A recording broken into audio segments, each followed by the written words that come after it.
La grève d'avertissement de 48 heures de la Fédération des syndicats des régies financières et administrations assimilées, annoncée lors de leur dernière assemblée générale il y a quelques jours, est bel et bien effective depuis ce mardi 22 mai à l'immeuble à Rombo, où ces agents de la seconde mamelle de l'État, qui réclament tout simplement que leurs droits soient respectés, observent leur sitting. En attendant que les uns et les autres réagissent, nous on a déjà réagi parce que nous sommes en grève, donc on attend que la partie d'en face réagisse pour savoir si, oui ou non, ils comprennent le langage syndical. On ne réclame rien de particulier, on réclame seulement nos droits.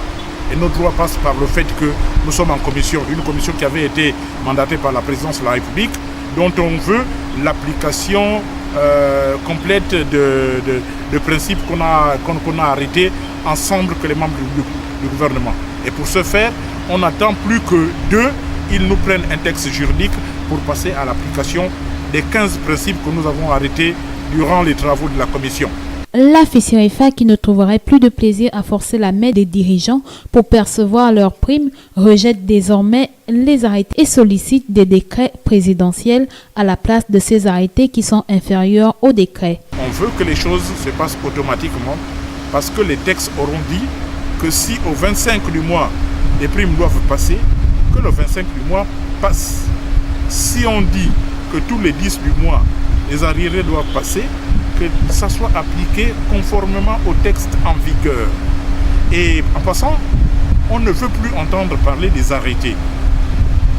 Les arrêtés, selon la classification des textes de droit, les arrêtés, c'est des textes qui sont inférieurs au décret. Or, nous sommes régis par un décret depuis de 1964.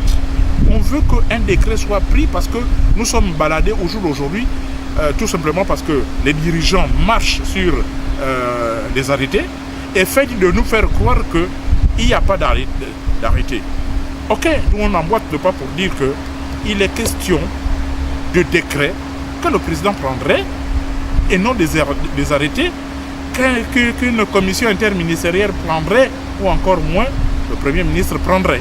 On veut d'un décret à la place des arrêtés. Se vantant également d'être gabonais, les salariés des régies financières et administrations assimilées, regroupés au sein de la FECIREFA par la voix de leur président, revendiquent aussi que le pays leur soit reconnaissant face aux efforts fournis. Je suis gabonais 100% et par conséquent, je ne peux pas croire qu'il y a des gens qui doivent se réclamer gabonais mieux que moi. Non, je réclame que je suis gabonais, je suis des gabonais et je resterai gabonais. Je n'ai pas besoin d'alléage pour que ma nationalité soit édulcorée. Par conséquent, au même titre que ceux qui bénéficient des décrets pour nous commander, au même titre, moi je bénéficie des décrets naturels pour revendiquer ce que mon pays doit faire à mon endroit. Il m'a envoyé à l'école, moi je travaille pour ce pays et ce pays doit me rendre selon ce que je fais à son endroit.